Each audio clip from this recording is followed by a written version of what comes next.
DCM DK Shivakumar ಅವರ CM ಕುರ್ಚಿ ಆಸೆಗೆ ಮತ್ತೆ ತಣ್ಣೀರು ಬಿತ್ತ. ಜಿಬಿಎ ಚುನಾವಣೆಯ ಹಿನ್ನೆಲೆಯಲ್ಲಿ ಡಿಕೆಶಿಗೆ ಮತ್ತೆ ನಿರಾಸೆ ಉಂಟಾಗುತ್ತಾ ಹಾಗಾದ್ರೆ ಎನ್ನುವಂತಹ ಪ್ರಶ್ನೆ ಇರುವಂತದ್ದು. ಡಿಸಿಎಂ ಡಿಕೆಶಿ ಸಿಎಂ ಆಸೆಗೆ ಮತ್ತೆ ತಣ್ಣೀರು.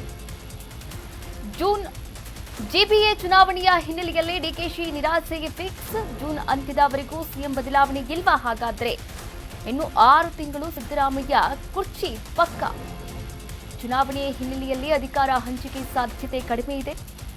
ಜಿಬಿಎ ಚುನಾವಣೆಯನ್ನ ಗೆಲ್ಲಲೇಬೇಕಾದಂತಹ ಒತ್ತಡದಲ್ಲಿ ಇದೀಗ ರಾಜ್ಯ ಸರ್ಕಾರ ಇರುವಂತದ್ದು. ನಾಯಕತ್ವ ಬದಲಾವಣೆಗೂ ಹೈಕಮಾಂಡ್ ಹಿಂದೇಟನ್ನ ಕೂಡ ಹಾಕ್ತಾ ಇದೆ.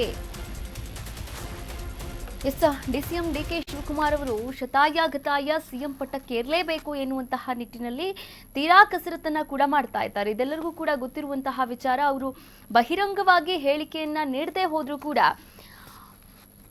ಪ್ರಯತ್ನ ಫಲ ಕೊಡದೇ ಇರಬಹುದು, ಆದ್ರೆ ಪ್ರಾರ್ಥನೆ ಫಲ ಕೊಡುತ್ತೆ ಎನ್ನುವಂತಹ ನಿಟ್ಟಿನಲ್ಲಿ ಈಗಾಗಲೇ ಟೆಂಪಲ್ ರನ್ ಮಾಡಿರುವಂತಹ ವಿಚಾರವೂ ಕೂಡ ಎಲ್ಲವೂ ಗೊತ್ತಿರುವಂತಹ ವಿಚಾರ ಅಂತಾನೆ ಹೇಳ್ಬೋದು.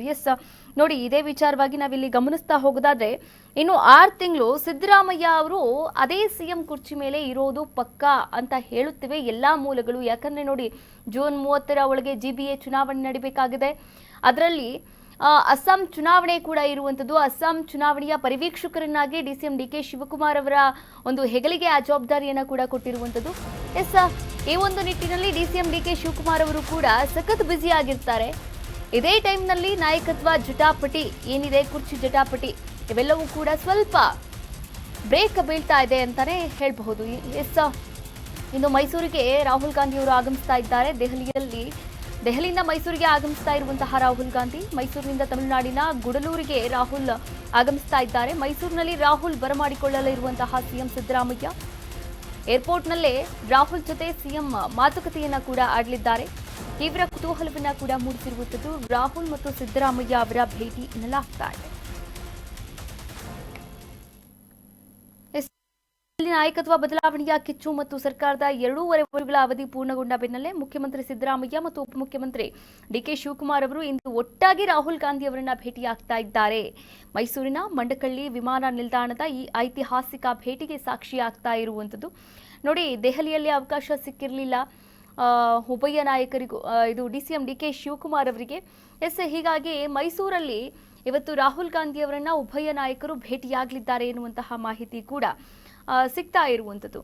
ಸಂಪುಟ ಪುನರ್ರಚನೆ ಆಗಿರ್ಬೋದು, ನಾಯಕತ್ವದ ಕಸರತ್ತಾಗಿರ್ಬೋದು, ಇದೆಲ್ಲದರ ನಡುವೆ ಇದೀಗ ರಾಹುಲ್ ಗಾಂಧಿ ಅವರು ದೆಹಲಿಯಲ್ಲಿ ಬೇರೆ ಬೇರೆಯಾಗಿ ಕಾಣಿಸಿಕೊಂಡಿದ್ದಂತಹ ನಾಯಕರು ಒಟ್ಟಾರೆಯಾಗಿ ಇಂದು ಮೈಸೂರಿನಲ್ಲಿ ರಾಹುಲ್ ಗಾಂಧಿ ಅವರನ್ನ ಸ್ವಾಗತಿಸುವ ಮೂಲಕ ನಾವೆಲ್ಲ ಒಂದೇ ಎನ್ನುವಂತಹ ಸಂದೇಶವನ್ನ ರವಾನಿಸ್ತಾರಾ ಡಿಕೆ ಮತ್ತು ಸಿದ್ದು ಎನ್ನುವಂತಹ ಪ್ರಶ್ನೆಗಳು ಕೂಡ ಹುಟ್ಟಿಕೊಂಡಿರುವಂತದ್ದು. ರಾಹುಲ್ ವಯನಾಡು ಪ್ರವಾಸವನ್ನ ಮಾಡಬೇಕಾಗಿದೆ. ಹೀಗಾಗಿ ರಾಹುಲ್ ಗಾಂಧಿ ಅವರು ಮೈಸೂರು ವಿಮಾನ ನಿಲ್ದಾಣದಿಂದ ನೇರವಾಗಿ ಹೆಲಿಕಾಪ್ಟರ್ ಮೂಲಕ ತಮ್ಮ ಕ್ಷೇತ್ರವಾದಂತಹ ವಯನಾಡಿಗೆ ತೆರಳಲಿದ್ದಾರೆ. ಅಲ್ಲವರು ವಿವಿಧ ಸ್ಥಳೀಯ ಕಾರ್ಯಕ್ರಮಗಳಲ್ಲೂ ಕೂಡ ಭಾಗವಹಿಸ್ತಾ ಇದ್ದಾರೆ. ಇದೇ ಸಂದರ್ಭದಲ್ಲಿ ಮೈಸೂರಲ್ಲಿ ಡಿಕೆ ಶಿವಕುಮಾರ್ ಅವರು ಸಿಎಂ ಸಿದ್ದರಾಮಯ್ಯ ಅವರು ಕೂಡ ಭೇಟಿಯಾಗಲಿದ್ದಾರೆ, ಚರ್ಚೆಯನ್ನು ಕೂಡ ಮಾಡಲಿದ್ದಾರೆ ಎನ್ನುವಂತಹ ಮಾಹಿತಿಗಳು ಲಭ್ಯವಾಗಿರುವಂತದ್ದು.